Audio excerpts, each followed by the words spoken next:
The Neapolitan Sixth chord is an altered form of the supertonic harmony.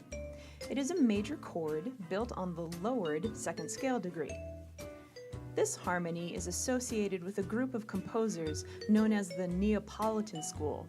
Alessandro Scarlatti, Giovanni Battista Pergolesi, and Domenico Cimarosa were a few members of this group who composed in the 18th century. But the Neapolitan harmony was already frequently in use by the end of the 17th century. Its Roman numeral is flat, major 2, 6, but it is most often abbreviated and labeled as N with a superscript 6.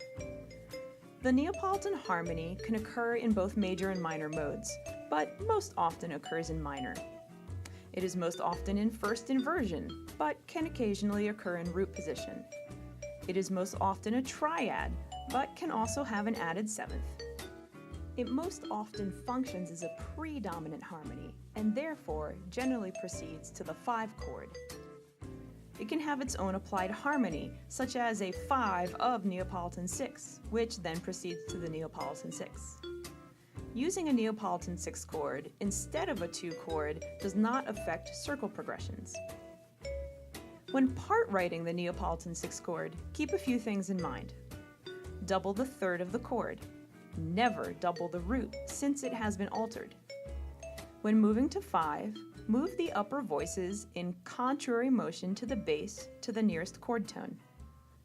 Avoid chromatic voice leading, for example, moving from A flat to A natural in the same voice. If you move the voices in contrary motion to the bass to the nearest chord tone, you will instead create a melodic diminished third. Be wary of parallel fifths when moving from the Neapolitan Sixth to a cadential 6/4 chord. You may need to swap the voices in order to turn those parallel fifths into parallel fourths. As with all chromatic harmonies, be sure to look at the chords preceding and following any chromatic harmony you encounter in order to fully understand the function of the chord you are trying to analyze.